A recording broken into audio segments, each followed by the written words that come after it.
Добре, криптоентузијасти, како што можеме да видиме, волатилноста на пазарот е доста голема. Значи, само што се отворија моментално традиционалните пазари, односно нивните индекси, и веќе можеме да видиме пад како на SPY, така и на Nasdaq индексите, како и во исто време моментално гледам пад на оние банки кои што ги следиме и нивните харти од вредност за во просек од 2 до 4%. Така да ова е само почеток на денот на тргување, а веќе имаме така речено пад и на традиционалните пазари и моментално на криптопазарите. Така да нема логика да направиме сега техничка анализа со оглед на фактот дека мораме да видиме како се тоа ќе се одрази и да видиме во текот на овој ден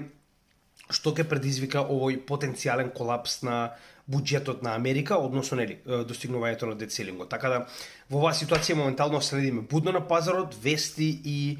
чартови во однос тоа што се случува. А во текот на утрешниот ден ќе гледаме да направиме соодветна техничка анализа со цел да може да видите точно што моментално би очекувале на пазарот поради